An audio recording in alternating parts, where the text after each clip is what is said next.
The Gulfstream G700 touched down at San Francisco International with the kind of precision that only came from pilots who'd logged combat hours before retiring to corporate aviation. Through the tinted windows of the VIP terminal, the city's skyline glittered in the late morning sun. Towers of glass and steel built on ambition, desperation, and the kind of money that changed hands faster than most people could count it. The jet's engines wound down to a whisper. Someone outside moved to position the stairs. Inside the cabin, a man sat alone in cream leather that cost more than most sedans. His suit was charcoal Tom Ford, tailored in a way that suggested wealth without screaming it. The watch on his wrist, a Patek Philippe Nautilus, carried a price tag that could fund a startup through Series A. But these weren't the details that mattered. What mattered was the stillness in his posture, the absolute absence of triumph or rage in his expression. Dominic Vaughan had been many things in his 41 years. Stanford graduate, MIT scholar, Google senior engineer before he turned 25, founder of 3 startups that either succeeded spectacularly or failed fast enough to teach him what mattered. And for the past 11 years, the invisible hand behind Obsidian Capital, a private equity fund that moved $8 billion with the kind of discretion that kept his face off Forbes covers and his name out of TechCrunch headlines. But for the past 5 years, he'd been something else entirely, a man pretending to be poor. The cabin door opened. California sunlight flooded in, carrying the smell of jet fuel and salt from the bay. A voice filtered through from outside, professional and deferential. "Welcome back to San Francisco, Mr. Vaughan. Shall we proceed to the stock exchange viewing party?" Dominic stood, adjusting his cuffs with the mechanical precision of someone who'd made the gesture 10,000 times. His reflection caught in the cabin's polished surfaces, dark hair touched with gray at the temples, green eyes that had learned to reveal nothing, the kind of face that could pass for 35 or 50, depending on the light. He descended the stairs into air that tasted like memory and consequence. The Rolls-Royce Phantom waited on the tarmac, black as a judge's robe. The chauffeur held the door. Dominic slid into leather that smelled like money and old decisions. As the car pulled away from the private terminal, his phone buzzed. A text from his 9-year-old daughter, Scarlett, who was back at the hotel with security. "Dad, good luck today. Remember, truth always wins, right?" He typed back, "Truth takes time, sweetheart, but it gets there." The phone went dark. In its reflection, he saw himself as he'd been 14 months ago, standing in a penthouse that belonged to someone else, signing papers that gave away $10 billion in potential wealth without taking a single cent. People called it dignity. His ex-wife called it stupidity. He called it the only choice a man could make when he needed to know what his life was actually worth. The voiceover in his mind, the one that had narrated every major decision since Catherine died, spoke with quiet certainty. She thought silence meant surrender. She forgot that sometimes silence is just patience wearing the face of defeat. 14 months earlier, June 2024, the apartment in Daly City smelled like burnt coffee and the particular kind of resignation that came from living somewhere temporary for too long. 2 bedrooms, IKEA furniture assembled by someone who'd given up halfway through, a television from 2018 that still worked if you hit it right. The kitchen window looked out on a parking lot where a Honda Civic sat rusting in its assigned spot, paint oxidizing under California sun. Dominic stood at that window now, watching dawn break over a neighborhood that had seen better decades. He wore jeans from a Walmart clearance rack and a flannel shirt that had cost $9. His feet were bare against linoleum that needed replacing. Everything about this apartment screamed struggle, and that was exactly the point. Behind him, Scarlett sat at the kitchen table, spooning Cheerios into her mouth with the mechanical efficiency of a child who'd learned not to waste food. She was small for 9, all dark hair and serious green eyes that belonged to someone twice her age. Her backpack sat by the door, already packed for school. On the table beside her cereal bowl sat a laptop, A Dell from 2019 with a cracked screen and a sticker that read, Obsidian Capital, in letters so small you'd miss them if you weren't looking. Dad, do you have your big meeting today? Dominic turned from the window. The morning light caught the gray in his hair, the lines around his eyes that came from carrying secrets. I do, sweetheart, but remember, we don't tell anyone. She recited it like a catechism. Not even Mom Elise, especially not her. I need to know she loves me for me, not for money. Scarlett chewed thoughtfully, her expression grave in the way only children who'd watched a parent die could manage. Are you scared? Every day. But being scared doesn't mean we don't do what's right. She nodded, accepting this with the same equanimity she'd accepted everything since Catherine died 7 years ago. That was the thing about losing your mother to stress-induced illness before you turned 3. You learned early that the world didn't care about fairness, only what you could survive. Dominic's phone buzzed on the counter. The screen lit up with an email notification, and for half a second the subject line was visible. Board approval, $2.4 billion acquisition, Sterling Tech. He swiped it away before Scarlett could see, but she'd already gone back to her cereal. The laptop sticker might have given him away to someone who knew what to look for, but Elise had never bothered looking. That was the fundamental problem with their marriage. She'd stopped seeing him the moment she decided who he was. Outside, a car alarm bleated and died. Somewhere in the building, a baby cried. This was the life Elise thought he lived, paycheck to paycheck, barely scraping by, dependent on her generosity for scraps. The irony would have been funny if it hadn't been so perfectly designed to reveal her character.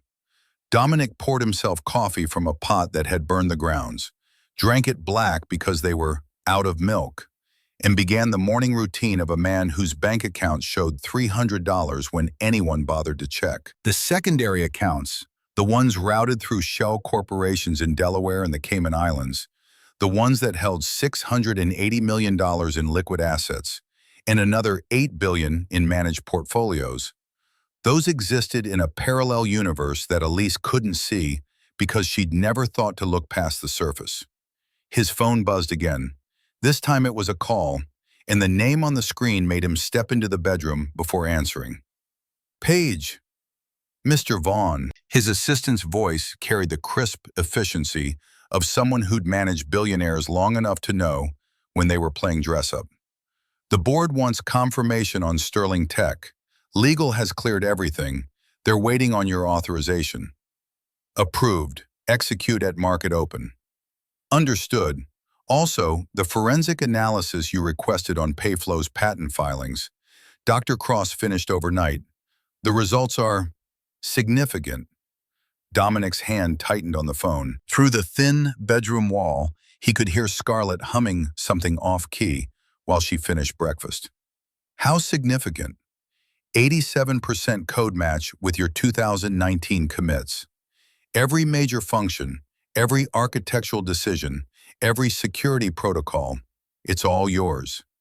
Ms. Morrison's contributions amount to business logic and UI suggestions. The core algorithm is entirely your work. The room seemed to tilt slightly, though Dominic's expression never changed. He'd known this, of course, had known it since September 2021, when the Google alert pinged him about the patent filing.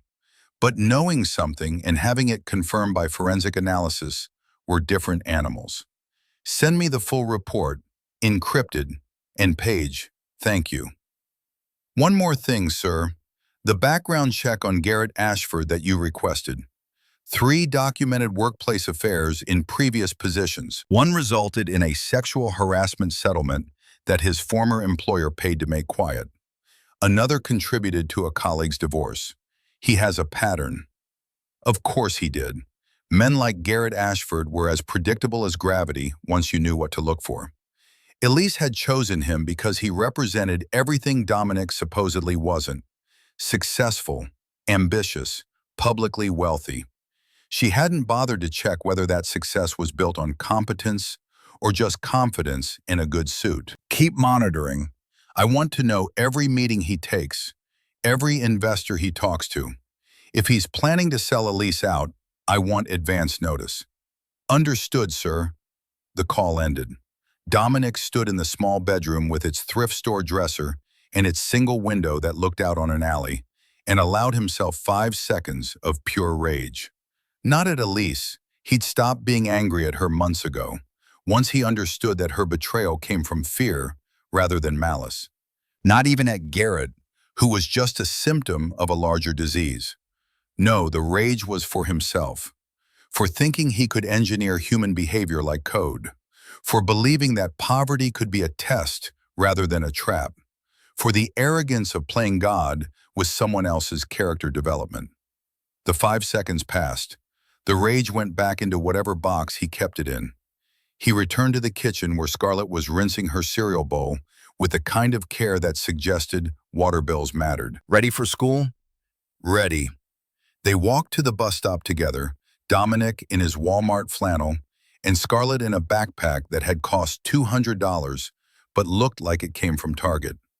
The morning was cool, fog rolling in off the bay the way it always did. Other kids waited at the stop with parents who looked genuinely broke, not performatively poor. Dominic felt the weight of his deception like a stone in his chest. One of the mothers, a woman named Rosa, who worked 2 jobs and still struggled with rent, smiled at him with the kind of solidarity that came from shared struggle. Rough week, Dominic? Aren't they all? She laughed, bitter and knowing, and he hated himself a little more. These people were living the life he was pretending to live, and their grace in the face of it made his experiment feel obscene. The bus arrived. Scarlett kissed his cheek and climbed aboard, and Dominic walked back to the apartment alone. The Honda Civic sat in its spot, rust spreading like a disease across the hood. He'd bought it used for $3,000 cash, making sure the seller thought he was scraping together his last savings. In reality, the money had come from an account that generated $3,000 in interest every 4 hours. Back inside, he showered in a bathroom where the tile was cracked and the water pressure was terrible, then changed into clothes that would have made sense for a freelance developer heading to a coffee shop to work. Clean jeans, a button-down shirt from Old Navy, sneakers that had seen better months. He packed the Dell laptop into a messenger bag that was falling apart at the seams, checked his phone one last time for messages from Elise. There were none. There hadn't been any since the divorce, and headed out. The bus ride to the financial district took 40 minutes and cost $2.50. Dominic sat near the back, surrounded by people heading to jobs that paid hourly wages and didn't come with stock options. He read a paperback sci-fi novel he'd bought from a used bookstore, and to anyone watching, he was just another struggling tech worker trying to make rent in the most expensive city in America. The bus dropped him 3 blocks from a 50-story tower of black glass that housed some of the most powerful money in Silicon Valley. He walked past it without looking up, turned down an alley, and used a key card that looked like every other corporate access badge to enter through a service entrance that bypassed the lobby entirely. The elevator required both the key card and a retinal scan. Dominic provided both.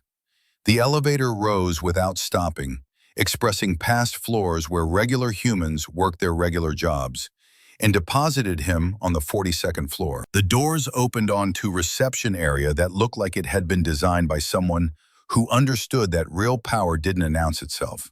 No marble, no gold fixtures, no ostentatious art, just clean lines, natural light, and the kind of expensive simplicity that cost more than showiness ever could.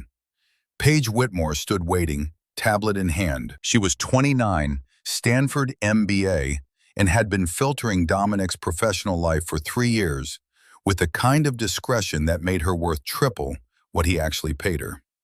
Mr. Vaughn, the board is assembled. Dr. Cross is on video link with the forensic analysis, and your 11 o'clock call to confirm Mrs. Morrison wants to discuss settlement terms. Dominic stopped walking. Elise called? Her attorney did. Kevin Hartwell from Latham and Watkins. They're offering $200 million to drop the patent opposition and sign an NDA preventing you from ever discussing Payflow's code authorship. $200 million. Once upon a time, that would have been life-changing money. Now it was just insulting. Tell Mr. Hartwell we decline. Tell him if Mrs. Morrison wants to discuss settlement, she can discuss it in federal court on June 13th. Page made a note. He implied that Ms. Morrison is prepared to go higher if needed. She could offer me the entire company and I'd still decline. This isn't about money. What is it about, sir? Dominic looked at his assistant, this woman who'd seen him in both universes, the broke freelancer and the billionaire, and never once questioned which one was real. It's about teaching someone that some things can't be bought back once you've sold them. He continued into his office, and the door closed behind him with a kind of sound that suggested it was engineered to be final. The office occupied a corner of the building with views that stretched from the Golden Gate to the Bay Bridge. Dominic had paid extra for the soundproofing, not because he needed privacy, but because he needed silence. Some men built empires in chaos. He preferred to do it where the only voice he heard was his own. The conference table was already occupied. 3 men and 2 women, all over 50, all representing the kind of institutional money that moved markets when it sneezed. They looked up as Dominic entered, and something in the room's temperature changed. This was the part where he had to be Dominic Vaughn, CEO and founder of Obsidian Capital, not the broke developer who rode the bus and read used paperbacks. The transformation took less than a second. Posture straightened. Expression hardened into something that suggested competence without arrogance. Voice dropped half an octave into registers that made people pay attention. Good morning. Thank you for adjusting your schedules. I know Tokyo's time zone is unforgiving. The woman on the video screen, representative from a Japanese pension fund that had invested $2 billion with Obsidian, nodded acknowledgement. Her expression suggested she was deciding whether to be impressed or irritated that he'd remembered. Dominic moved to the head of the table where a tablet waited, already loaded with the Sterling Tech acquisition details. Numbers scrolled past, valuation models, synergy analyses, risk assessments that went down to the decimal point. This was the work that actually mattered, not the performance art of poverty, but the architecture of moving capital in ways that created value rather than just extracting it. Sterling Tech acquisition. Purchase price, $2.4 billion. Strategic rationale. They've developed quantum-resistant encryption that will be essential in 5 years and invaluable in 10. Current revenue, negligible. Current losses, significant. But the IP is sound, the team is intact, and every major tech company will need this technology once quantum computing scaled. One of the board members, a man named Chester who'd made his first billion in semiconductors, leaned back in his chair with the kind of skepticism that came from seeing 1,000 pitches that promised the future and delivered mediocrity. Quantum-resistant encryption has been 5 years away for 15 years. What makes this different? Because Google just demonstrated a quantum computer that can break RSA 2048 in 4 hours. That news will be public in 3 weeks. Sterling Tech will be worth $10 billion by the time the market processes the implications. We're buying now before the panic. Silence. The kind that suggested money doing math. Chester's expression shifted from skepticism to something harder to read. You have inside information on Google's quantum breakthrough? I have 3 former colleagues still at Google who went quiet on social media 6 weeks ago. I have patent filings that appeared in the USPTO database showing sudden interest in post-quantum cryptography from companies that don't file patents unless they're terrified. And I have a gut that's made this fund 34% returns over 10 years. Yes or no, Chester? The man smiled, thin and cold. Yes. The rest of the votes came faster. The acquisition was approved. Papers would be signed, money would move, and somewhere in a lab, Sterling Tech's engineers would keep working without knowing their company had just changed hands. This was what actual wealth looked like. Not private jets and penthouses, though Dominic had those too. Real wealth was the ability to reshape industries before anyone noticed you were in the room. The meeting ended. The board members filed out, already on phones to their own portfolios, their own games. Page appeared in the doorway. Dr. Cross is holding on the secure line. He said you'd want to hear the full analysis directly. Dominic nodded, and she closed the door behind her. The monitor on his desk flickered to life, showing a man in his 50s with wire-rimmed glasses and the kind of face that suggested he'd spent more time with computers than humans. Dr. Nathan Cross, MIT Professor Emeritus, forensic code analyst, and the person who could prove beyond any doubt that Elise Morrison had built her empire on stolen architecture. Dominic, you sitting down? I'm listening. The patent she filed, US 10,892,XXX, it's fraud. Not technically problematic fraud, or she should have included you, fraud, criminal fraud. 87% of Payflow's core algorithm is line-for-line match with code you wrote in March 2019. Your GitHub commits, your coding style, even your variable naming conventions. She didn't just fail to credit you, she actively erased evidence of your authorship and claimed sole inventorship on federal documents. Dominic's hands were steady on the desk, but something in his chest felt like it was compressing. Can you prove it in court? I can prove it to a jury of kindergartners. The commit timestamps alone are damning. Your work predates Payflow's incorporation by 6 weeks. Add in the email chains where she explicitly requests you fix the transaction architecture, and it's open and shut. What about the security vulnerability you mentioned? Dr. Cross's expression darkened. That's where this gets dangerous. Your original code had fail-safes, volume throttles, progressive shutdown protocols, encryption key backups. In 2022, she hired offshore contractors to add cryptocurrency support. They saw your safeguards as inefficient and stripped them out. The system will crash catastrophically under load. IPO day will generate 200,000 transactions in the first hour. The encryption key rotation will destabilize. 14 million users will have their financial data exposed. Dominic closed his eyes. Behind his eyelids, he saw the architecture he'd built, elegant and secure, gutted by people who didn't understand why certain code existed. It was like watching someone remove the foundation from a building because they wanted more parking space. Does Elise know? No, she surrounded herself with yes men who wouldn't dare tell her the system's broken. She's about to IPO on a platform that will trigger the biggest data breach in fintech history, and she has no idea. The irony was almost perfect. Elise had stolen his work, claimed sole credit, and now stood on the edge of destroying everything because she didn't actually understand what she'd stolen. It would have been poetic if 14 million people weren't about to have their lives ruined. Can it be fixed? Yes, by you. It would take maybe 72 hours of work to restore the safeguards and patch the vulnerabilities. But Dominic, if you fix it, you're helping the company that defrauded you. And if I don't, 14 million people suffer for Elise's theft. Dr. Cross was quiet for a moment. That's the moral calculus, yes. Dominic opened his eyes.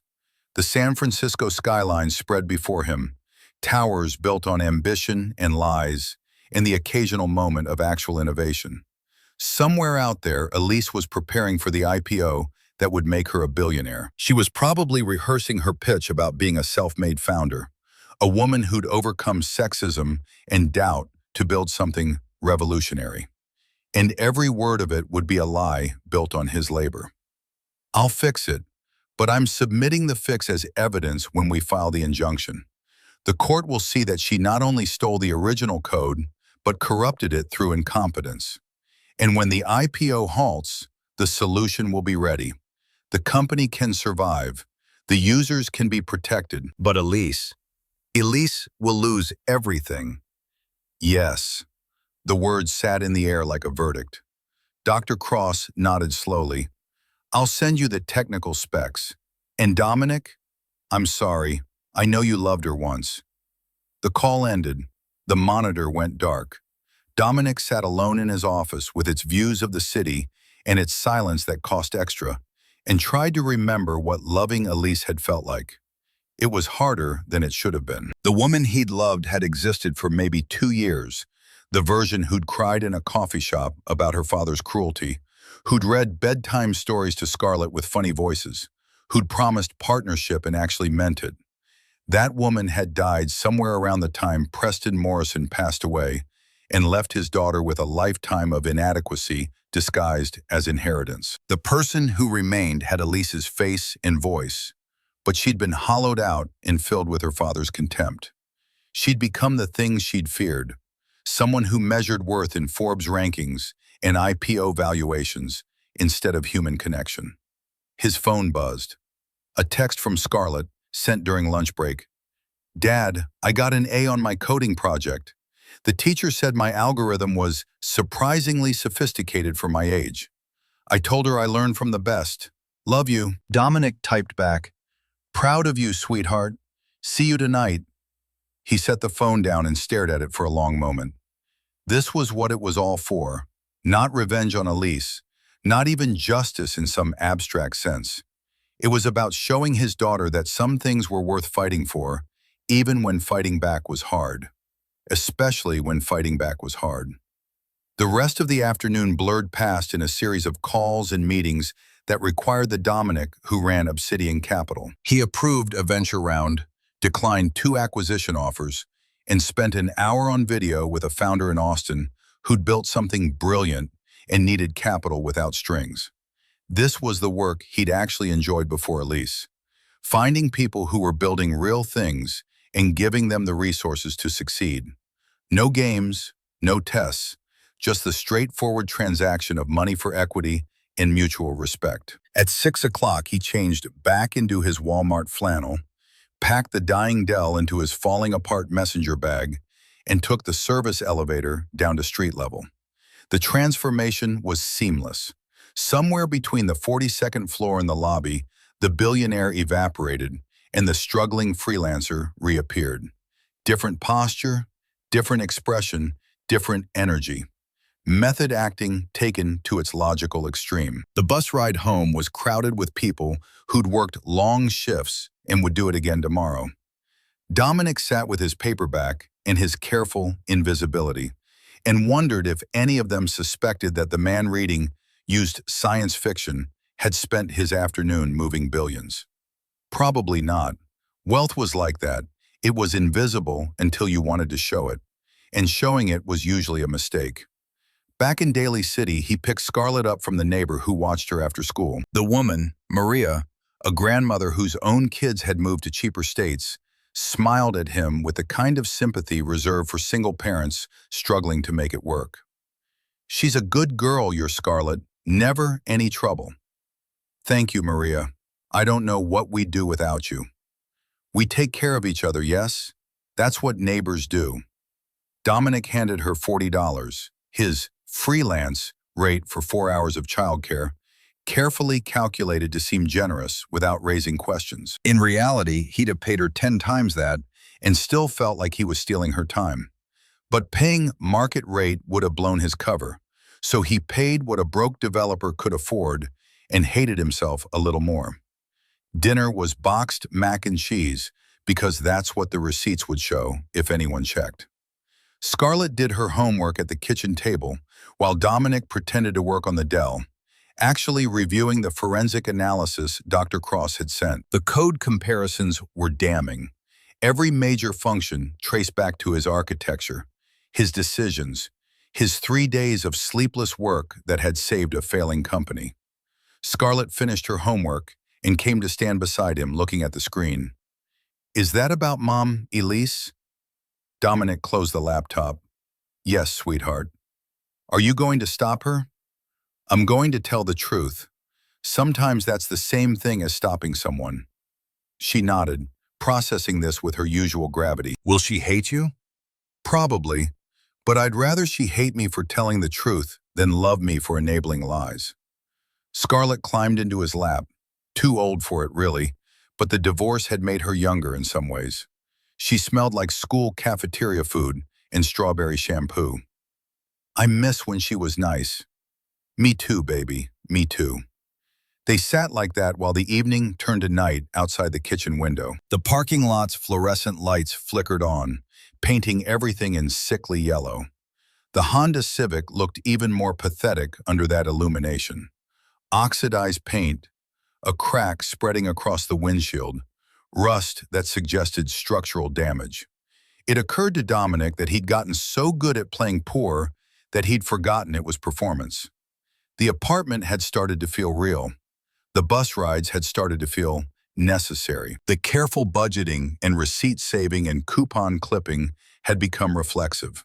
He'd built a character and then moved into it so completely that sometimes he wasn't sure which version was the mask.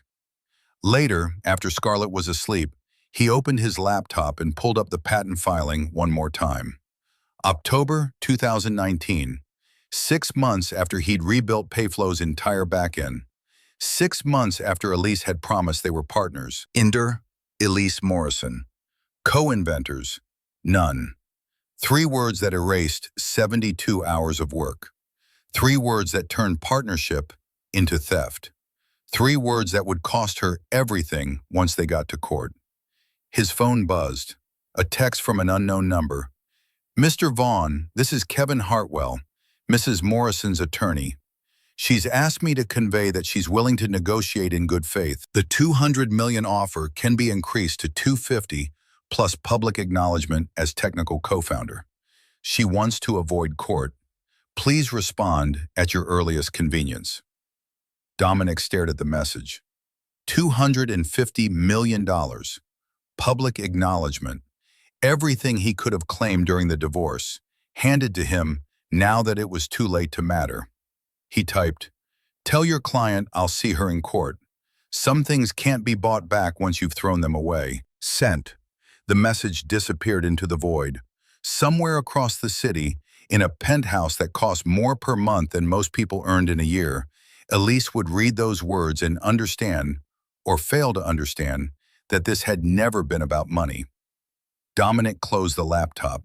The apartment was quiet except for the hum of the refrigerator and the distant sound of traffic on the freeway. This was his life now.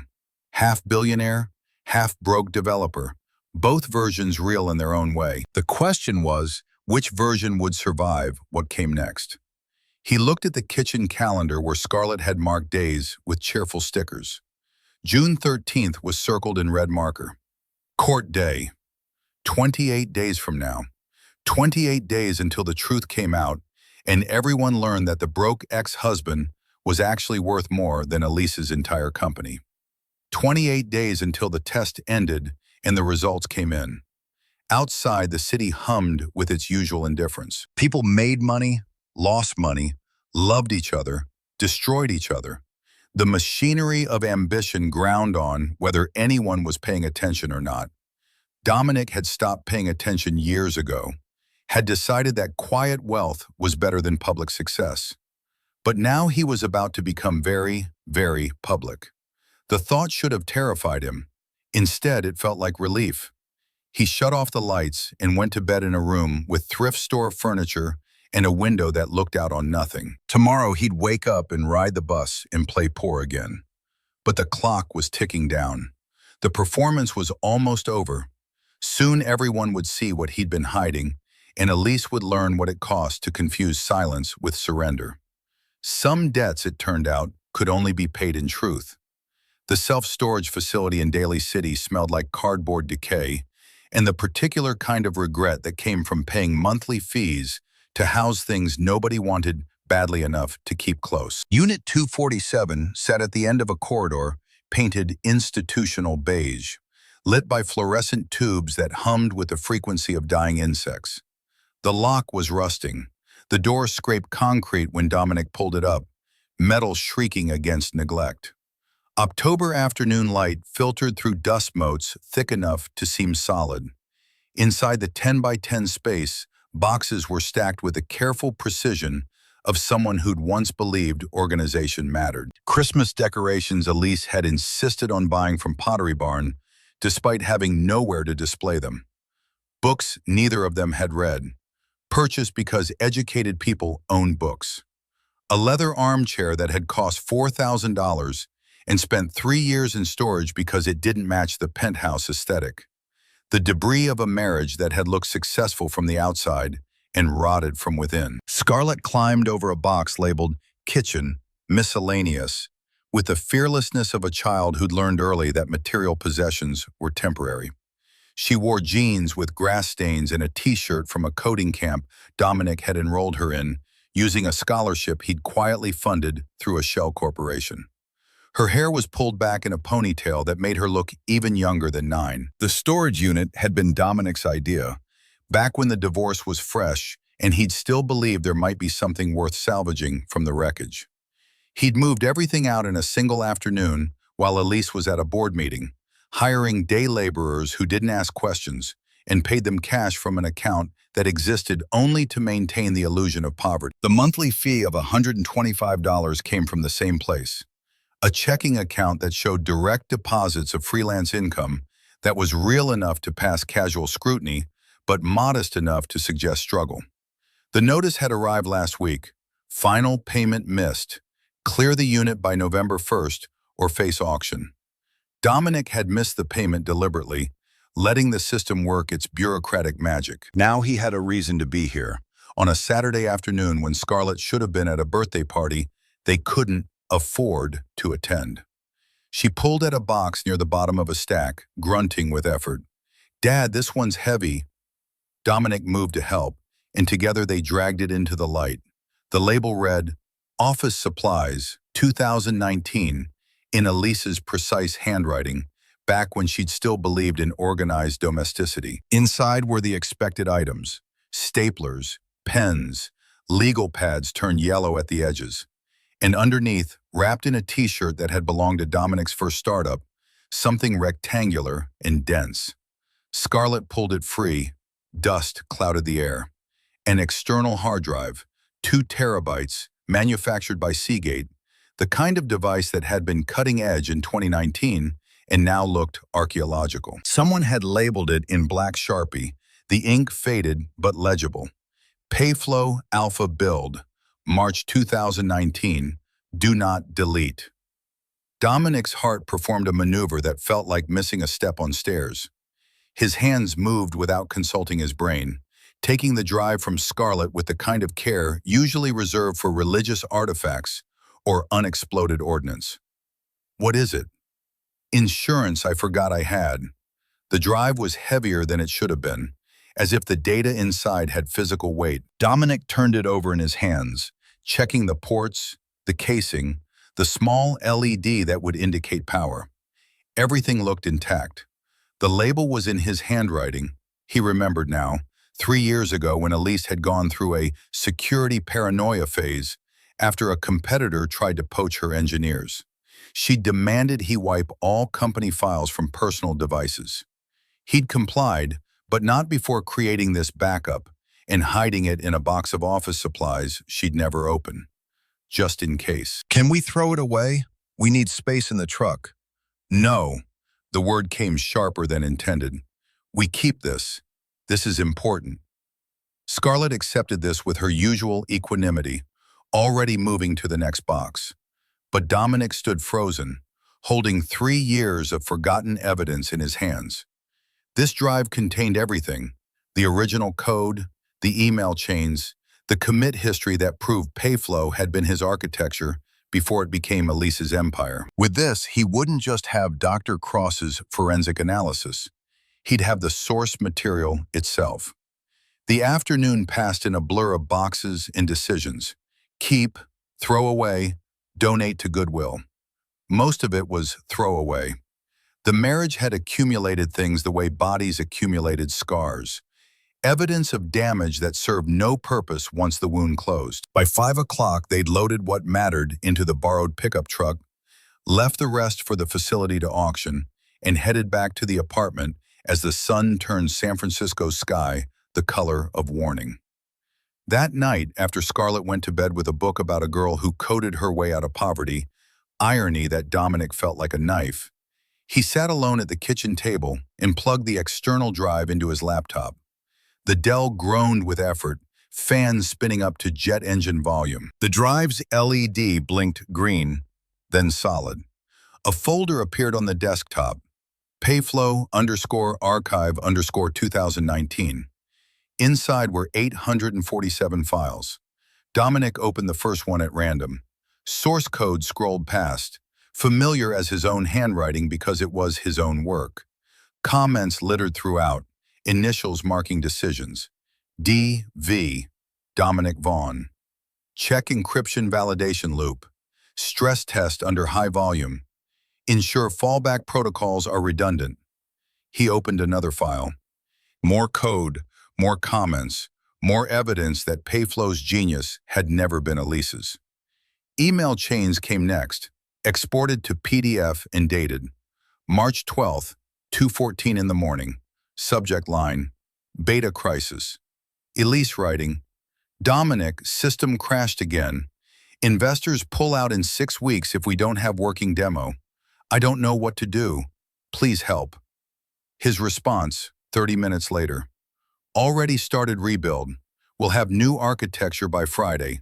Trust me. March 15th, 3:07 in the morning. Beta complete. New backend handles 10 million transactions daily. Bank-grade encryption. You're going to change the world. Elise's reply sent at dawn. We are going to change the world. Partners. 50-50. I love you. The words sat on the screen like fossils, evidence of something that had once lived and now existed only as impression in stone. Dominic closed the laptop before he could read further, but his hands were shaking. Not with anger, with something worse. Grief for the version of Elise who'd written those words and meant them, who'd existed for perhaps 18 months before her father's death turned partnership into theft. The kitchen was dark except for the laptop's glow. Through the window, the parking lot lights painted everything in jaundiced yellow.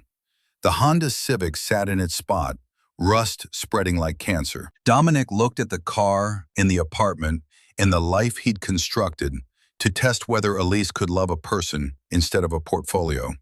And the whole experiment suddenly felt obscene. Not because it had failed. He'd known it would fail the moment she filed the patent without his name, but because the cost of proving it had been measured in months of Scarlett's childhood, spent in a neighborhood where gunshots were ambient noise. His phone buzzed. Paige, texting at 11 on a Saturday night because people who managed $8 billion didn't get weekends. Dr. Cross uploaded full forensic report to secure server. Also, Silvergate Capital contacted me. They know about the patent dispute. They're making moves. Call when you can. Dominic typed back. Monday morning, let them wait. But sleep was impossible. He opened the laptop again and spent the next 4 hours reviewing every file on the drive. Code comparisons, architectural documents, technical specifications that bore his fingerprints in every design decision. By 3 in the morning, he'd compiled a timeline that would make prosecutors weep with joy. March 2019, Dominic rebuilds entire backend. October 2019, Elise files patent listing herself as sole inventor. November 2019, first investor meeting where she describes the algorithm she developed over 2 years of solitary work. The lies had started small and metastasized. By 2021, she was giving TechCrunch interviews about coding 18-hour days in her garage, overcoming sexism through technical brilliance, proving her father wrong about women in tech. Every word true except the part where the code was actually Dominic's. At 4 in the morning, Dominic made coffee that was too strong and sat watching dawn break over a city that had been built on lies before and would be built on lies again. The hard drive sat on the table beside the laptop, innocuous as a brick, devastating as a bomb. This was the evidence that would destroy Elise's company, end her IPO, potentially send her to federal prison for securities fraud, and he'd found it by accident, in a storage unit he'd almost let get auctioned. Fate, or whatever passed for it in a universe that didn't care about justice, had given him a weapon. The question was whether using it made him principled or just vindictive. His phone buzzed again. This time it was a call, and the time was 5:17 in the morning, which meant whoever was on the other end had either not slept or was calling from a time zone where business happened during vampire hours. "This is Vaughn." "Dominic, it's Regina." Regina Caldwell, patent attorney, the person he'd hired 3 months ago when the patent opposition became real. Her voice carried the crisp efficiency of someone who'd caffeinated past human limits. "I'm looking at the preliminary filing from Payflow's legal team. Kevin Hartwell just submitted a motion to dismiss based on community property law. He's arguing that even if you wrote the code, it was created during marriage and therefore jointly owned regardless of patent filing." Can he win on that? In California? Maybe. Community property law is strong here, but there's a wrinkle. You signed a prenup. Did you read it carefully? Dominic closed his eyes and tried to remember sitting in the lawyer's office in 2020, Elise beside him, both of them signing documents that seemed like formalities. The prenup had been her father's insistence. Protect the family assets, ensure clean separation if things went south. Dominic had signed without reading closely because he was playing broke and couldn't afford to act like someone who understood complex legal documents. "I read it." "Why?" "Because there's a clause, Section 7, subsection C, that states intellectual property created by either party during marriage remains separate property if developed independently for professional purposes. You wrote that code for Payflow, which was Elise's company, not a joint venture. The prenup actually strengthens your case. She can't claim community property on IP you developed as a contractor." Something in Dominic's chest loosened. "So the motion to dismiss fails?" "It should, but Kevin's smart. He'll pivot to arguing you were compensated fairly through joint finances during marriage. The fight isn't over, it's just moved to different terrain. We need to be ready for federal court in June with everything. And Dominic, if you have any additional evidence beyond Dr. Cross's analysis, now's the time." He looked at the hard drive sitting on the table, 847 files that would make the case unwinnable for Elise. "I have the original source files, complete codebase, email chains, commit history, everything." Regina was quiet for a beat. "Everything?" "Everything. Found it this weekend in storage. I'd made a backup years ago and forgotten." "Send it to me, encrypted." And Dominic, this changes the calculus. With those files, we're not just arguing about patent inventorship, we're documenting systematic fraud. Elise could face criminal charges. That's not the goal. "I know, but it's the leverage. Kevin Hartwell needs to understand that if this goes to trial, his client doesn't just lose the company, she loses her freedom." The call ended. Dawn had fully broken now, painting the apartment in shades of gray that suggested neither hope nor despair, but something more exhausting: inevitability. The path forward was clear. Send the files to Regina, let her build the unbeatable case, file the emergency injunction 72 hours before the IPO. Watch Elise's world collapse on live television while the market processed implications in real time. Clean, efficient, devastating. Dominic should have felt triumphant. Instead, he felt hollow, as if the months of playing poor had excavated something essential and left only the shape where purpose used to live. Scarlett emerged from her bedroom at 7, hair wild from sleep, wearing pajamas that had been washed so many times the cartoon characters were fading into abstract impressionism. "You look terrible." "Didn't sleep much." "Because of the hard drive?" Too smart, this child, too perceptive for her own good. Dominic wondered what it cost her, growing up with a father who played games with other people's lives and called it integrity. "Yes, because of the hard drive." She climbed into the chair across from him and stole a sip of his coffee, made a face at the bitterness, put it back. Are you going to use it to hurt Mom, Elise? I'm going to use it to tell the truth. Sometimes that's the same thing. But you're not doing it to be mean? No, baby. I'm doing it because 14 million people are going to have their financial data stolen if someone doesn't stop the IPO. And because letting someone profit from theft teaches the wrong lesson about how the world should work. Scarlett nodded slowly, processing this with her characteristic gravity. Will she go to jail? Maybe. I don't know. Do you want her to? Dominic looked at his daughter, 9 years old, already carrying questions that would challenge philosophy professors, and tried to find an answer that was honest without being cruel. I want her to understand what she did. I want her to face consequences, but I don't want her destroyed. There's a difference. What if there isn't? What if consequences are the same as destroying someone? Out of the mouths of children who'd watched their mother die young and their stepmother choose ambition over family. Dominic had no answer that wouldn't be a lie, so he said nothing. They sat in silence while the apartment building woke up around them. Footsteps overhead, pipes groaning, a couple arguing in Spanish about money and responsibility, and all the small ways poverty ground people down. This was real. The apartment in Daly City, the struggling neighbors, the weight of being one missed paycheck from catastrophe. And Dominic had been pretending to live it while having the financial escape hatch that made it performance instead of prison. The guilt of that particular privilege sat in his stomach like undigested meat. Monday came faster than it should have. Dominic dropped Scarlett at school, rode the bus to the financial district, took the service elevator to the 42nd floor. But this time the transformation felt incomplete, as if the broke developer and the billionaire were bleeding together into something that couldn't quite pass for either. Paige met him with coffee and concern. You look rough, sir. Bad weekend. What's Silvergate Capital want? They want a meeting, today if possible. They've been watching the payflow situation and they smell blood in the water. Clark Brennan is their lead partner. Used to be a federal prosecutor, specialized in white-collar crime.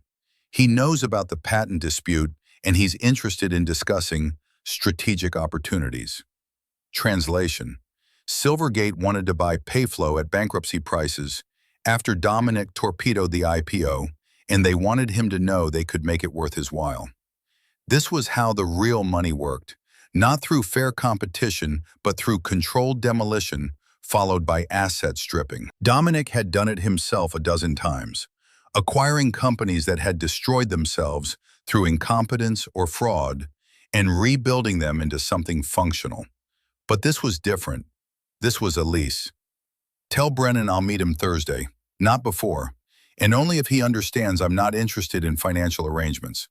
I want user data protected and company assets preserved.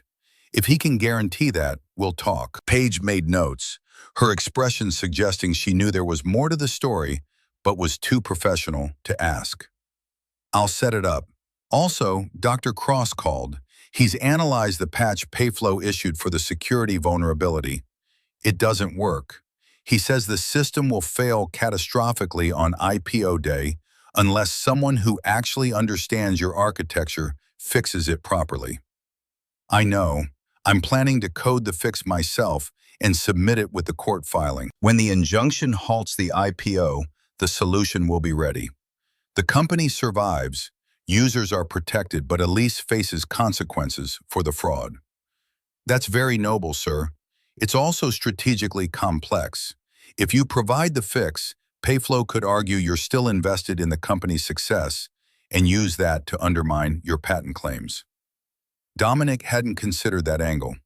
Of course, Elise's lawyers would twist mercy into evidence of ulterior motive. That was how the system worked. Kindness became weakness, integrity became strategy, and every decent impulse got weaponized by people who'd forgotten that some things mattered more than winning. Note the concern. We'll address it with Regina. Anything else? Your 11 o'clock canceled, so did your 2 o'clock, and your 4:15. Every meeting today canceled within the past hour. Something cold moved through Dominic's chest. Why? The cancellation emails are polite but vague. My guess? Word is spreading about the patent dispute. People are treating you like you're radioactive until they see which way this resolves. This was the cost of going to war with someone who had better PR.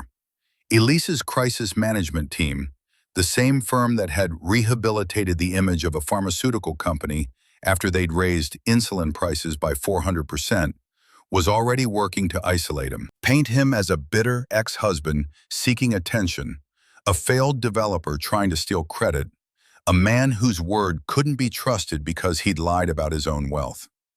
Never mind that the lie had been designed to test her character. The narrative machine didn't care about nuance. Dominic spent the day in his office, doing the work that couldn't wait, approving wire transfers, reviewing quarterly reports, making the thousand small decisions that kept Obsidian Capital functioning. But concentration was impossible.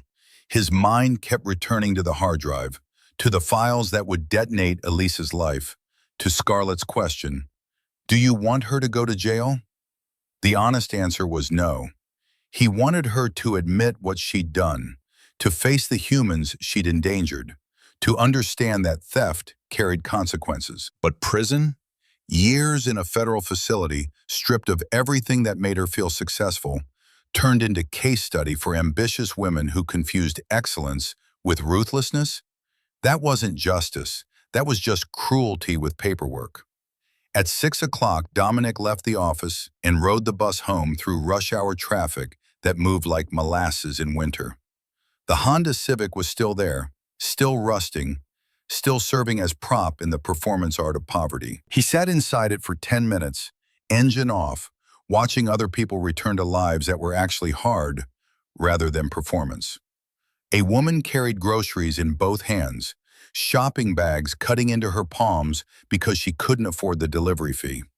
A man limped toward his apartment, knee wrapped in a brace that suggested medical bills he couldn't pay.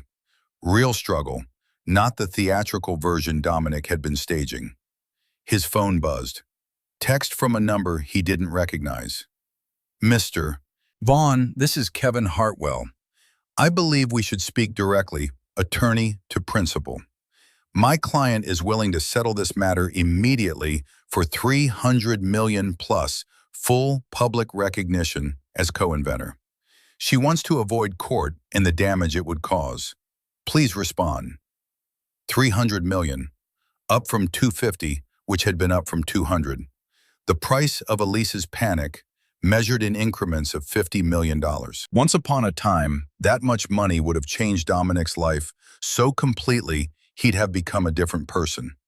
Now it was just insulting in a more expensive way. He typed, "Tell your client that some things can't be bought back once you've sold them. The price of integrity isn't measured in dollars. See you in court." Sent. Deleted the thread, dropped the phone in the cup holder and stared at the apartment building where he'd been pretending to struggle for 5 years. The performance was almost over. In 26 days, everyone would know who he really was. In 26 days, Elise would stand in federal court and watch her empire dissolve like sugar and acid.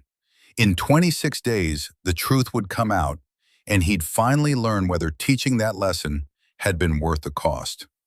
Scarlett was waiting inside, homework spread across the kitchen table. She looked up when he entered, and something in her expression suggested she'd been worrying. "Dad, kids at school are talking. They saw something online about payflow and lawsuits. They asked if you're suing my mom." I didn't know what to say. Dominic sat across from her, suddenly exhausted in ways that had nothing to do with sleep. "What did you tell them?" "That grown-ups sometimes have complicated disagreements. Was that okay?" "That was perfect, sweetheart. I'm sorry this is touching your life. You shouldn't have to explain adult mistakes." "Is Mom Elise going to be okay?" "I don't know. Maybe not the way she defines okay, but hopefully she'll be okay in ways that matter more." Scarlett nodded like this made sense, though it probably didn't. They made dinner together, pasta with jarred sauce, garlic bread from the freezer section, food that tasted like what it cost.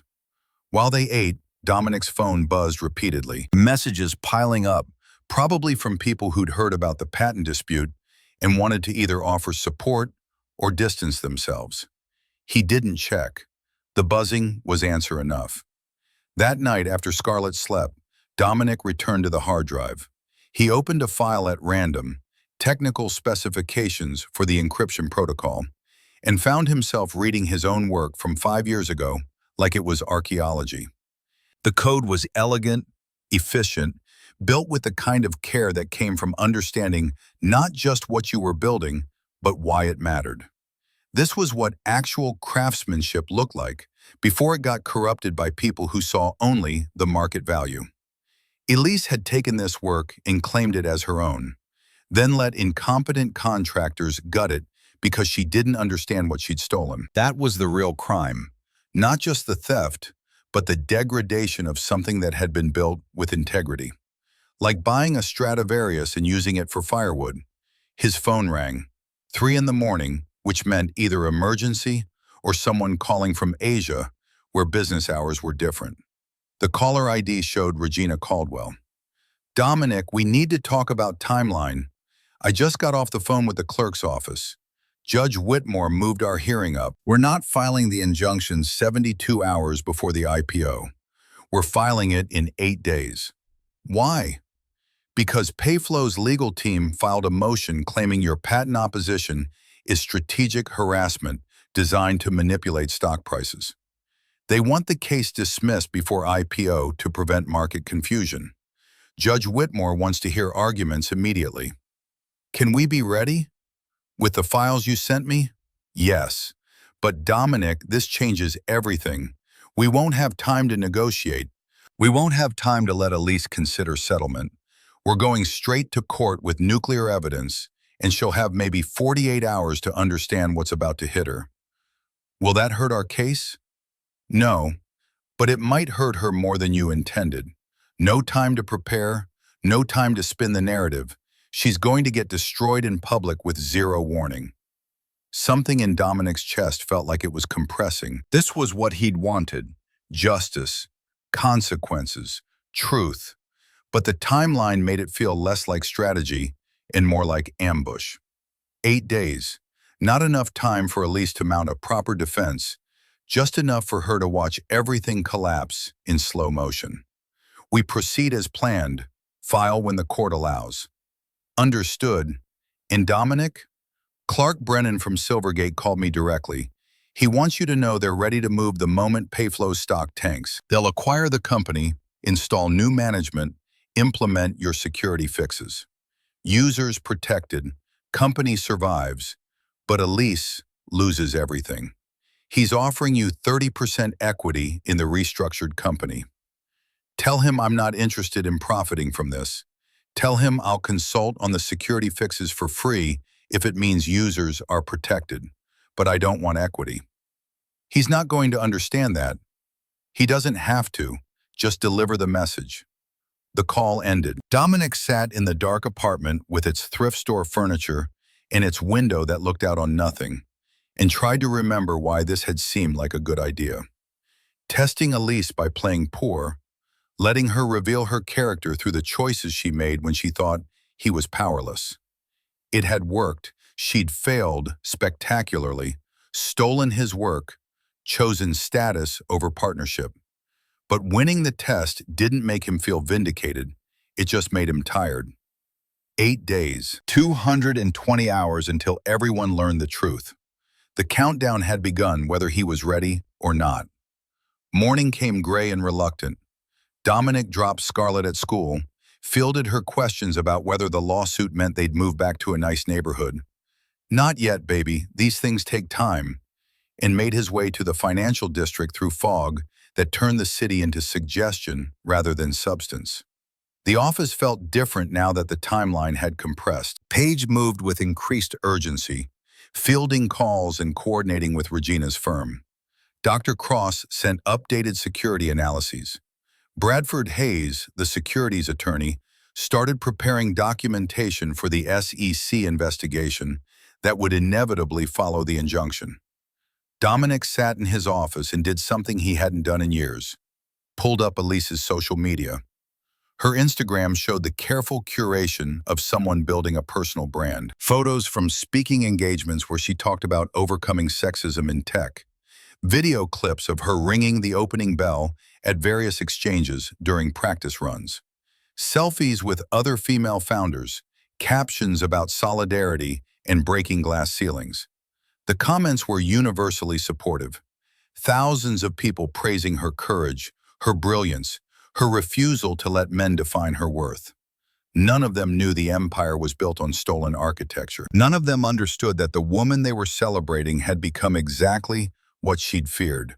Someone who measured success in acquisitions rather than integrity. One photo stopped him cold. Elise with Scarlett, taken 2 years ago at the aquarium. His daughter smiling at the camera while Elise's hand rested on her shoulder. Both of them genuinely happy in a way that suggested the woman who'd read bedtime stories still existed somewhere under the CEO armor. The caption, "Family day with this brilliant girl," teaching her that women can code, can lead, can build empires. The future is bright. Dominic stared at the photo until his eyes burned. This was what made the whole situation impossible. Elise wasn't a villain, just a wounded person who'd made terrible choices because she'd confused achievement with worthiness. She'd been kind once. She'd loved Scarlett genuinely. She'd promised partnership and meant it, right up until the moment her father's death made her doubt everything. But intentions didn't erase fraud. Good moments didn't offset theft. And 14 million users were about to have their financial data exposed because Elise had surrounded herself with yes men instead of people who'd tell her the truth. The week blurred past in preparation. Regina's team built the case with the kind of thoroughness that suggested they were preparing for war rather than litigation. Every email was cataloged, every code commit analyzed, every inconsistency in Elise's public statements documented. By Friday afternoon, they had a filing that read less like legal argument and more like prosecution. Dominic read it in his office while the city disappeared into weekend mode around him. The document was devastating, clinical, precise, and absolutely damning. It proved beyond question that Elise had committed patent fraud, securities fraud, and potentially criminal theft of intellectual property. With the evidence from the hard drive, there was no defense. She'd lose the case, lose the company, probably face criminal charges. He should have felt satisfied. Instead, he felt like he was reading a death sentence for someone he'd once loved. His phone buzzed. Text from Scarlett, staying with the neighbor for a Friday movie night. "Dad, there's a news thing on TV about Payflow. They're talking about you. Are you famous now?" Not yet, he thought, but soon. In 72 hours, the injunction would be filed and his name would become public. The broke ex-husband would be revealed as a billionaire, and everyone would understand that the narrative they'd been fed was fiction. He typed back, "Not famous, just visible. There's a difference. Love you, sweetheart." The weekend passed in a haze of final preparations. Regina called Saturday morning to confirm they were filing Monday at dawn. The court date was set for Wednesday, 2 days for the world to process the allegations before the hearing where everything would be decided. Sunday evening, Dominic sat alone in the apartment and pulled up the patent filing one last time. US 10,892,XXX. Inventor, Elise Morrison. Co-inventors, none. 3 words that had seemed like minor omission 5 years ago and had metastasized into fraud that would destroy everything she'd built. 3 words that proved the person you became when you thought nobody was watching. His phone rang. Unknown number, which usually meant robocalls or creditors chasing someone who'd previously had this number. But something made him answer. "This is Vaughn." "Dominic," Elise's voice, raw in a way he'd never heard. "Kevin doesn't know I'm calling.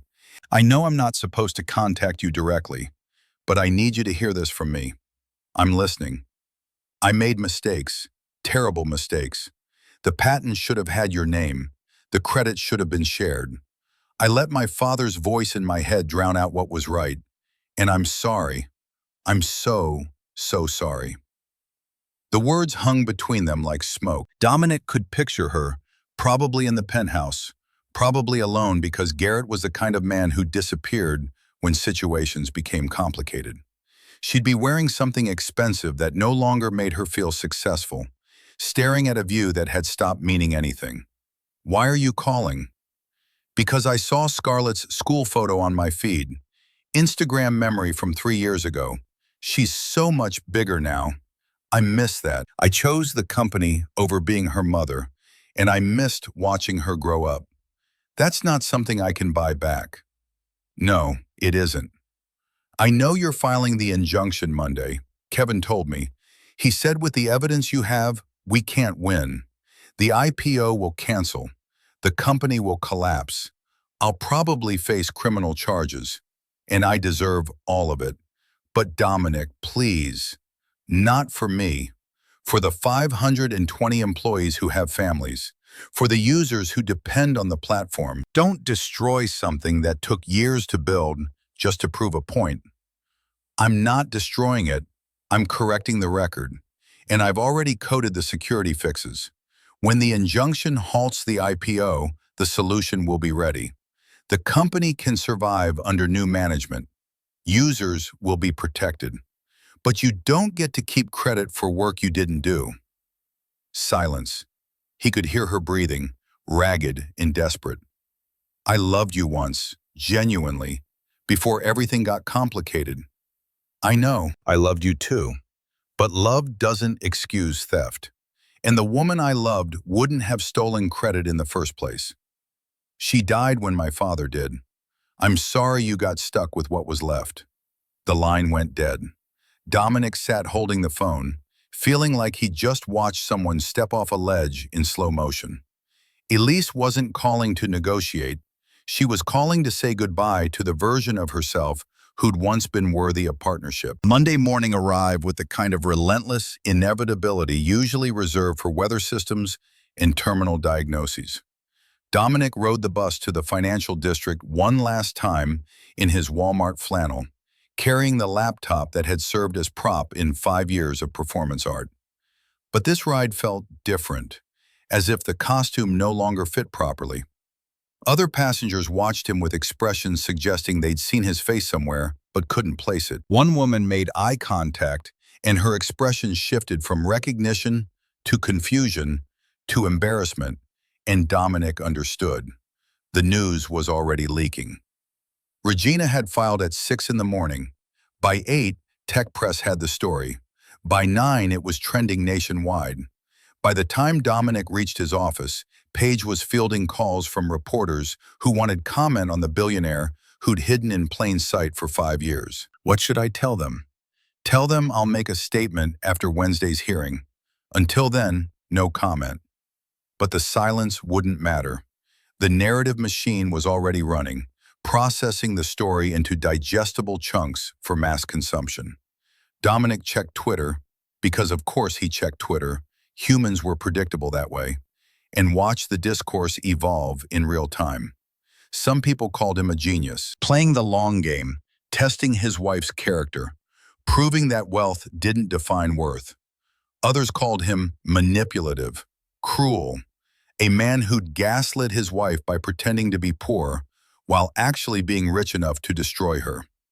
The truth, as usual, lives somewhere in the uncomfortable middle, where nuance made for bad headlines. One tweet caught his attention, retweeted 16,000 times. Dominic Vaughn spent 5 years LARPing as poor to test his wife, then destroyed her career when she failed his test. This isn't justice. This is abuse with better PR. The words felt like a punch. Was that what he'd done? Built an elaborate trap and then sprung it with maximum damage? The intention had been different. Learn whether Elise could love him without the distortion money created. But intentions didn't erase consequences. He'd played God with her life, and now she'd pay the price. Wednesday arrived faster than time should have allowed. The morning was sharp and clear. One of those San Francisco days where the light made everything look important. Dominic, dressed in the Tom Ford suit, adjusted the Patek Philippe, transformed fully into the version of himself who was worth $640 million. The broke developer had served his purpose. Now it was time to show the world what he'd been hiding. The Rolls-Royce picked him up at the apartment. Neighbors stared. The car cost more than most of them would earn in a lifetime. An old woman he'd chatted with about grocery prices looked at him with an expression that mixed betrayal and understanding. He'd been lying to them too, performing poverty while having escape hatches they'd never access. The guilt of that particular privilege would take longer to process than the divorce. Scarlett sat beside him in the car, wearing a navy dress that made her look older. She'd insisted on attending the hearing despite Dominic's protests. "I want to see what truth looks like when it costs something," she'd said. And what could he say to that? Manhattan materialized around them as the car crossed into the city proper. Glass towers reaching toward sky that didn't care about human ambition. The federal courthouse appeared ahead, and with it the media circus that had been assembling since dawn. Cameras, reporters, curious observers who smelled blood and wanted to watch the feeding. This was the moment. The performance ending, the truth beginning. Dominic stepped out of the Rolls-Royce into light that felt like judgment, and every camera in the world turned to face him. The courthouse steps might as well have been a stage, spotlit by morning sun and the hunger of 80 cameras that had assembled to document collapse. Dominic moved through the attention like he'd been doing it all his life, which in some parallel version of events he had. Board meetings, investor presentations, the thousand small performances that came with managing billions. But this was different. This was public. This was permanent. A reporter from Bloomberg thrust forward, microphone extended like a weapon. "Mr. Vaughn, Miss Morrison claimed you were a struggling freelancer. How long have you been worth over $500 million?" The question hung in air that smelled like exhaust and ambition. Dominic stopped on the step, turned to face the assembled press. Scarlett's hand found his, small and warm and trusting in ways he probably didn't deserve. "I was never poor. 5 years ago, after my first wife died chasing status that killed her, I chose to live simply. I wanted to know if the woman I love could see past wealth to the person underneath. She couldn't. And when she stole my work and claimed it as her own, she proved that some tests you fail by not knowing you're being tested." The cameras loved it. Already he could see phones out, recording, the clip destined to be dissected and debated and turned into content for people who confused watching drama with living lives. But the words were true, and truth was all he had left that felt real. Today isn't revenge. It's about protecting 14 million users whose financial data will be exposed if Payflow's IPO proceeds with a broken system. It's about defending the principle that theft carries consequences, even when the thief is sympathetic. Elise Morrison isn't evil. She's scared. But fear doesn't excuse fraud. He turned back toward the courthouse, done performing. Behind him, the reporters erupted with follow-up questions that became noise without meaning. Scarlett squeezed his hand. "That was good, Dad. You didn't sound angry." "I'm not angry anymore, just tired." The courthouse interior was all marble and implied authority, the kind of architecture designed to make humans feel small against the weight of law. Security checkpoint, metal detectors, the ritual of emptying pockets and proving you weren't dangerous. Dominic passed through with the ease of someone who had nothing to hide anymore. The Patek Philippe went in a plastic tray, came out the other side worth more than the security guard's annual salary. The inequality of it felt obscene. Regina Caldwell waited past security, briefcase in hand, an expression suggesting she'd been awake for 30 hours straight. Her suit was impeccable, her hair pulled back with the severity of someone preparing for combat. She looked at Dominic and Scarlett with something that might have been concern. "The courtroom's filling fast." Elise arrived 10 minutes ago with her full legal team. 6 attorneys from Latham, plus 2 crisis management consultants. They're preparing for war. Let them prepare. We have evidence. They have narratives. Narratives matter in court. Kevin Hartwell is good. He'll paint you as vindictive, manipulative, a man who engineered his wife's downfall because she dared to be successful. The fact that you hid your wealth gives him ammunition. Dominic absorbed this without flinching. He'd known from the beginning that honesty would be weaponized, that every choice he'd made could be reframed as manipulation. That was how the system worked: turn truth into strategy, make integrity look like calculation. How bad will it get? Depends on whether Garrett Ashford shows up. If he testifies the way Silvergate wants him to, Elise loses everything today. If he stays silent, this becomes a longer fight. They moved toward the courtroom, footsteps echoing on marble that had absorbed a century of verdict and consequence. Other people filled the halls: lawyers, defendants, families watching their futures get decided by judges who'd never met them. The machinery of justice grinding forward whether anyone was ready or not. Courtroom 7B was already three-quarters full, every seat occupied by someone who decided this particular drama was worth witnessing. Dominic scanned faces and found mostly strangers, but a few stood out.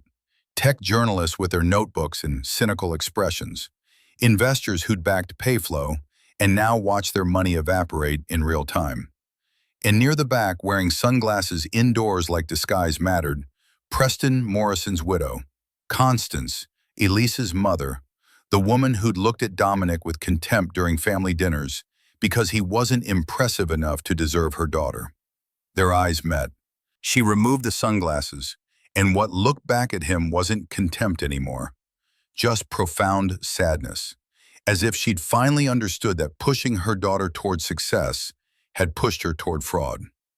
The front row on the right held Elise in her legal battalion. She wore navy Armani that probably cost what the security guard made in 3 months.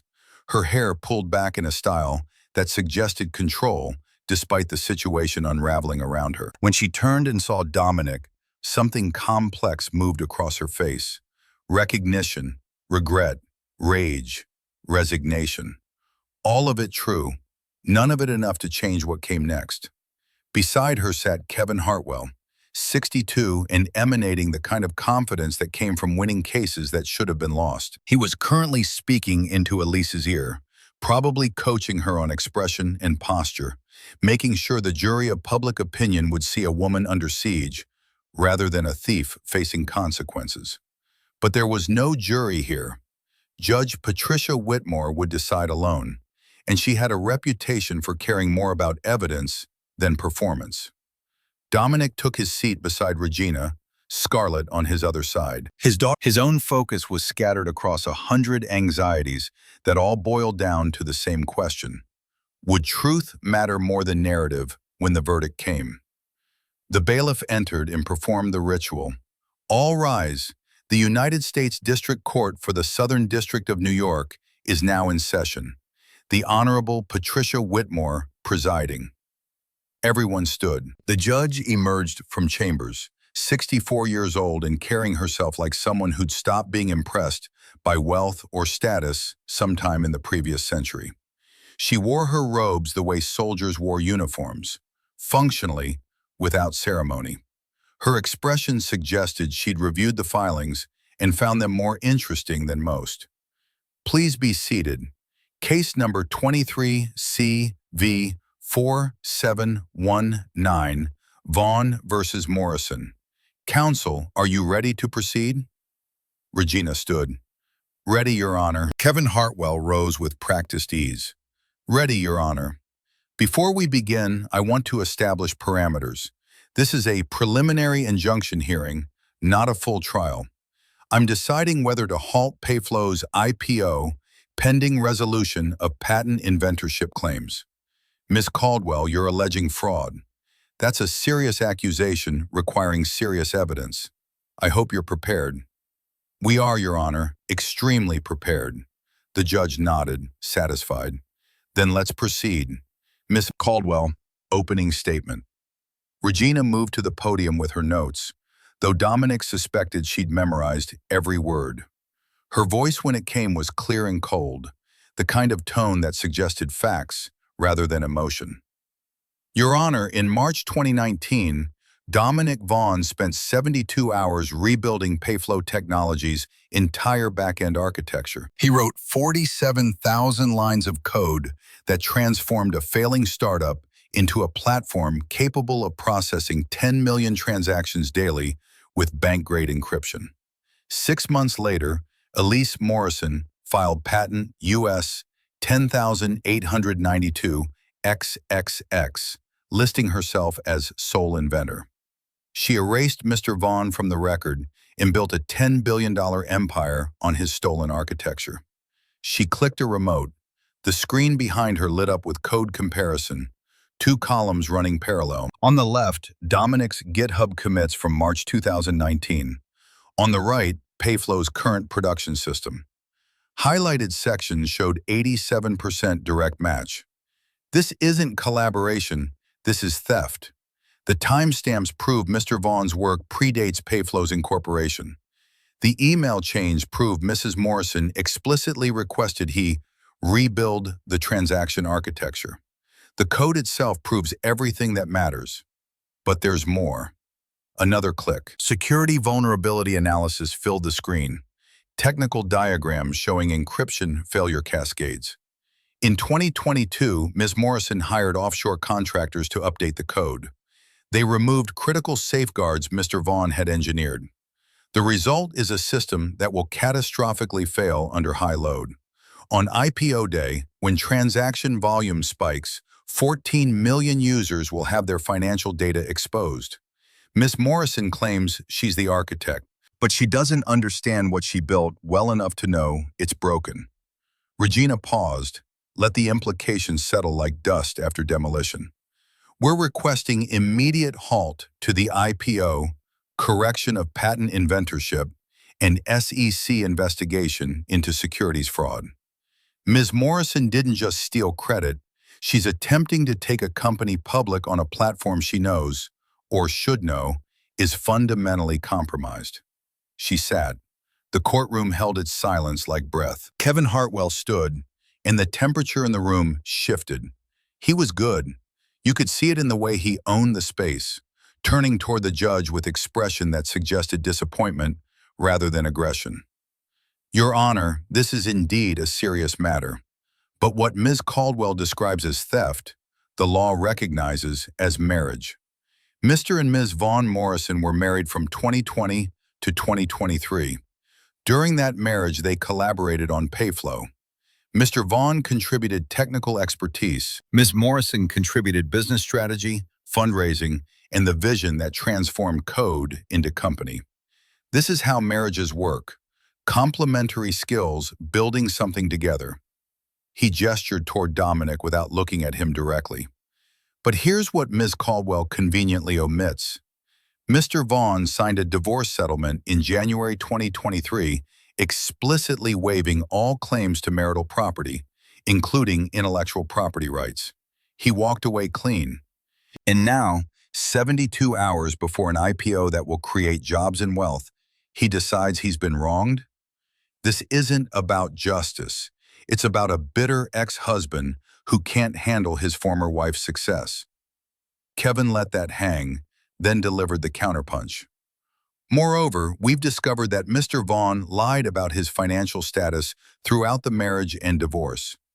He claimed poverty while actually controlling over $600 million in assets. He manipulated everyone, his wife, the court, even the public, by pretending to be something he wasn't.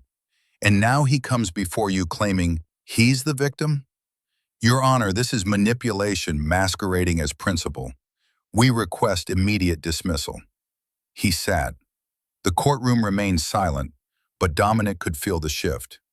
Kevin was good because he'd identified the vulnerable angle. Dominic's deception gave ammunition to anyone who wanted to question his motives. Playing poor had been strategy, but strategy looked like manipulation when described by skilled counsel. Judge Whitmore surveyed both legal teams with expression, suggesting she was computing variables in real time.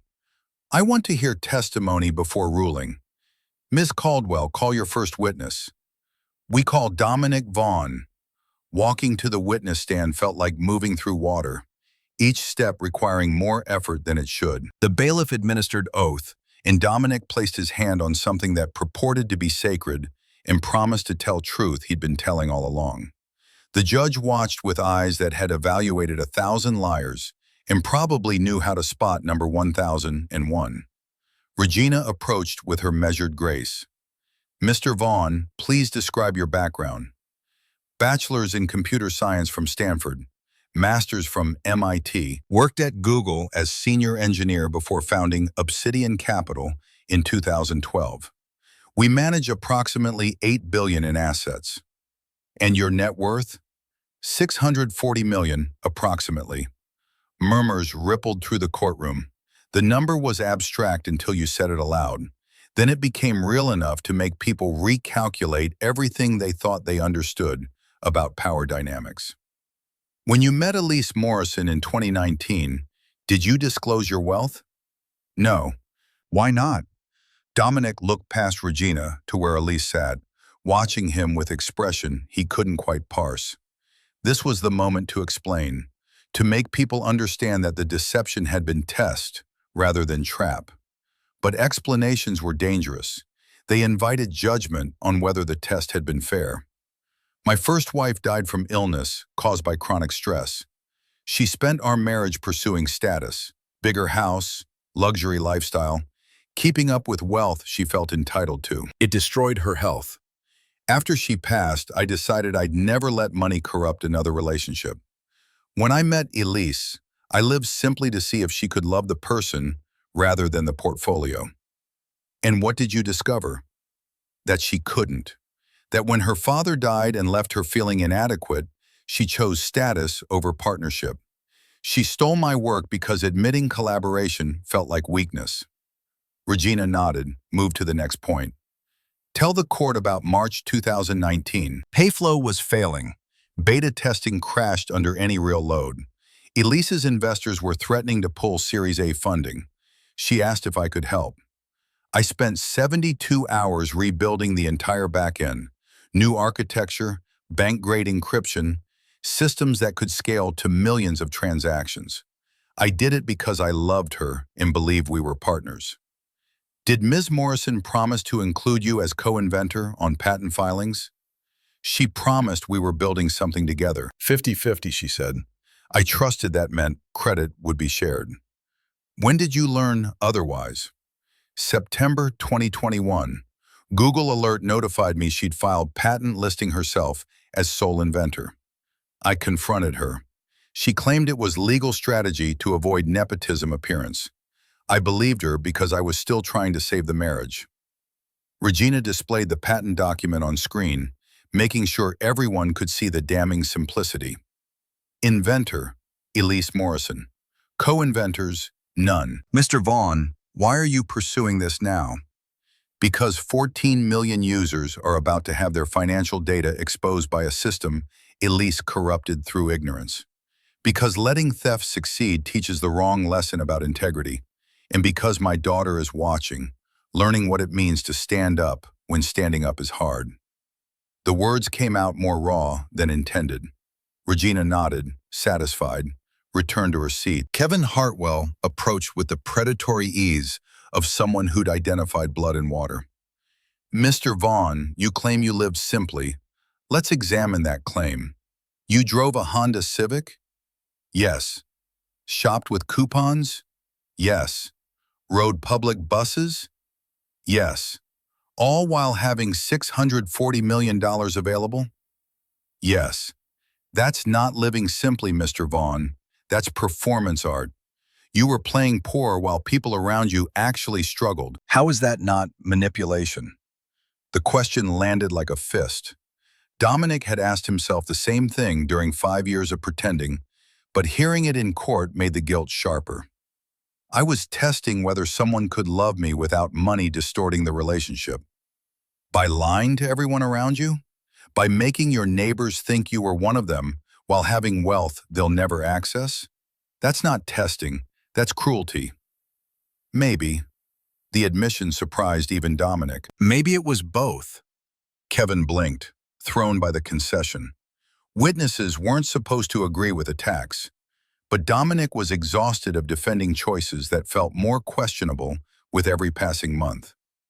You signed a divorce settlement waiving all claims to intellectual property, correct? Correct. Why? Because at the time, I believed walking away with nothing was more dignified than fighting over assets I didn't need. But now you're fighting. What changed? I found evidence of fraud, and I realized 14 million people would suffer if I stayed silent. Kevin's expression suggested he didn't believe a word. How convenient that you discovered this fraud exactly 72 hours before an IPO that will make your ex-wife a billionaire. The timing doesn't strike you as suspicious? The timing was dictated by when I found the backup files. If I'd found them sooner, I would have acted sooner. Or perhaps you waited until the moment that would cause maximum damage. Perhaps this isn't about protecting users. It's about ensuring Elise Morrison's success becomes her punishment. The question hung in air, gone sharp with implication. Dominic looked at Kevin Hartwell and saw a man doing his job, defending a client through whatever means available, truth or otherwise. But the accusation stung because some part of it might be accurate. I don't know. Maybe there's no purely good motive for any of this. Maybe the best I can claim is that my complicated reasons still lead to necessary consequences. Kevin seemed unsure whether he'd won or lost that exchange. He returned to his seat without further questions, and Dominic stepped down feeling like he'd confessed to crimes he hadn't quite committed. Judge Whitmore looked at the clock, then at both legal teams. We'll take 30 minutes. When we return, I want to hear from Ms. Morrison. The recess was chaos, conducted in formal setting. Dominic and Regina retreated to a consultation room where Scarlett sat reading, apparently unbothered by the fact that her father's life was being evaluated for public consumption. Regina paced, energy barely contained. That was good. The admission about manipulation, that was unexpected but smart, made you human instead of calculating. It wasn't strategy. I actually don't know if what I did was right. Right doesn't matter. Regina laughed, surprised and delighted. Your daughter's smarter than most judges I know. She learned from better teachers than me. They returned to the courtroom as the 30 minutes expired. The gallery had filled further, people somehow squeezing into spaces that shouldn't have existed. Word had spread that this was the spectacle worth watching. Billionaire versus billionaire, both claiming victimhood, only one telling truth. Judge Whitmore resumed her position, expressions suggesting she'd spent recess reviewing evidence rather than resting. Ms. Morrison, please take the stand. Elise stood with practiced grace, moving toward the witness box like she'd rehearsed the walk. But something in her posture had changed since morning. Shoulders slightly forward, chin not quite as high. The armor was cracking. When she sat and placed her hand on the Bible, her fingers trembled just enough for anyone watching closely to notice. Kevin Hartwell approached with the careful concern of someone handling crystal. Ms. Morrison, how would you describe your relationship with Dominic Vaughn during your marriage? Complicated. Her voice was steadier than her hands. We loved each other once, genuinely, but Dominic was different than I thought. He lived small, thought small. Who created it? I conceived the vision. I understood what the market needed, fast transactions without sacrificing security. Dominic helped implement my specifications. He's technically skilled, but the architecture, the business logic, the innovation, that was mine. The lie was smooth enough to sound plausible if you didn't know code. She displayed email on the screen, dated March 14th, 2019. From Elise to Dominic, 3 a.m. System crashed again. I don't understand why. Please fix. We have 6 weeks or we're dead. Does that sound like you understood the technical architecture? I understood the business requirements. Here's another email, same night.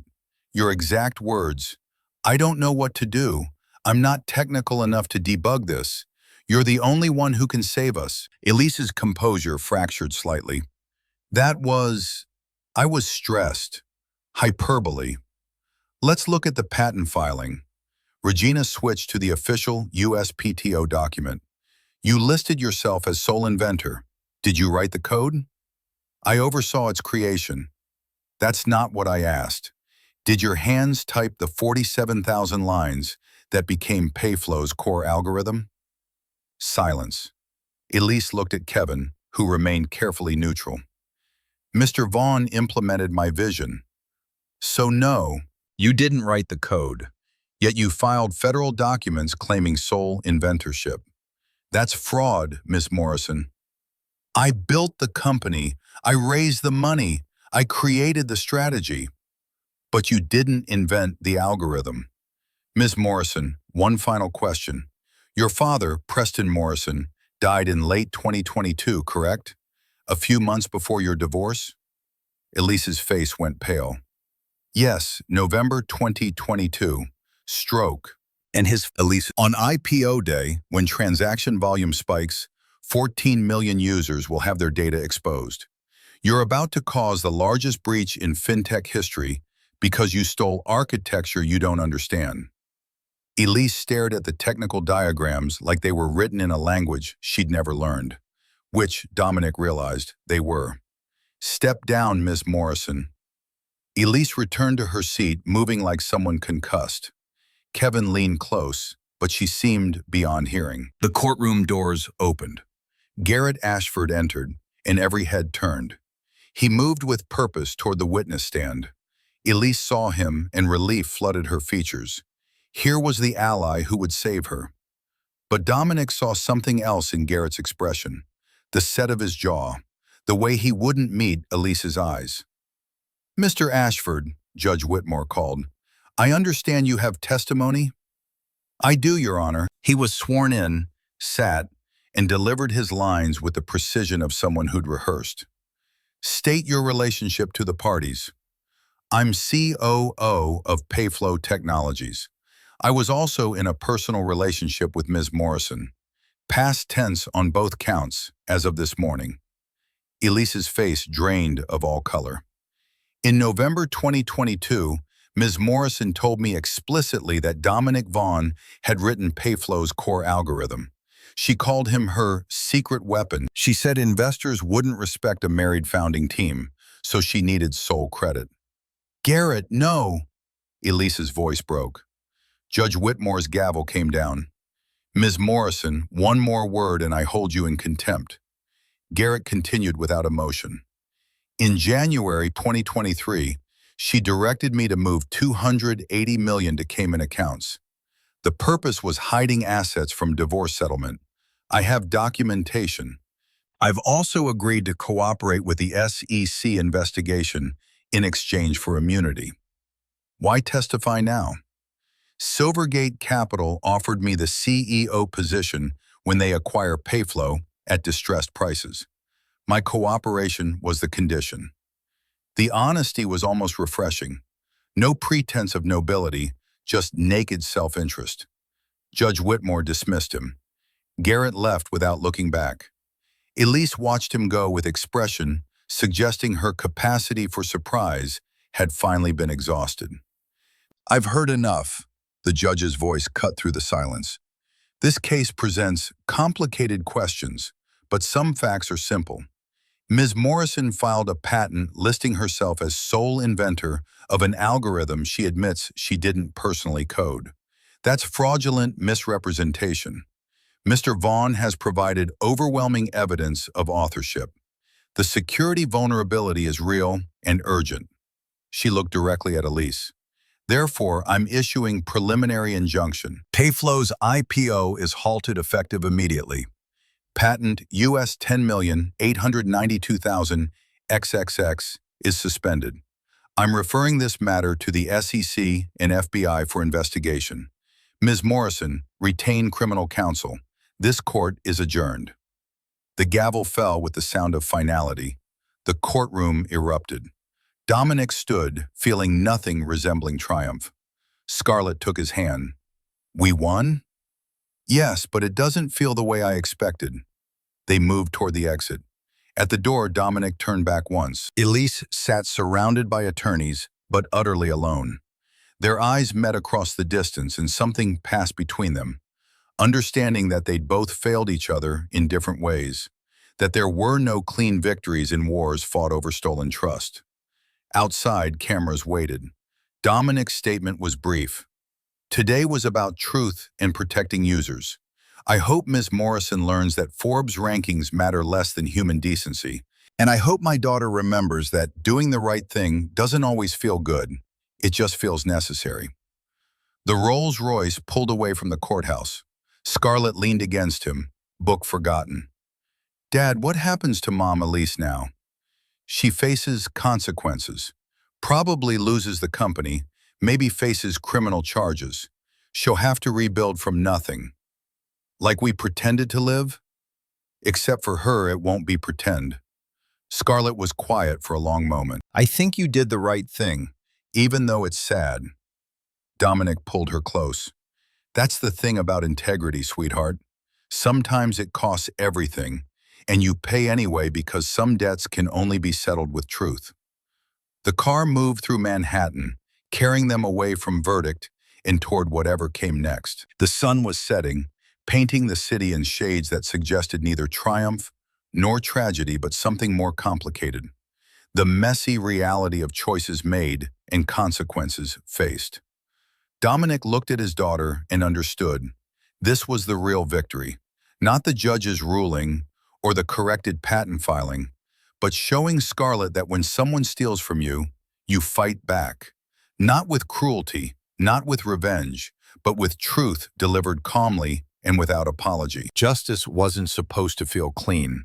It felt like survival with casualties on all sides, but it was justice nonetheless, and that would have to be enough.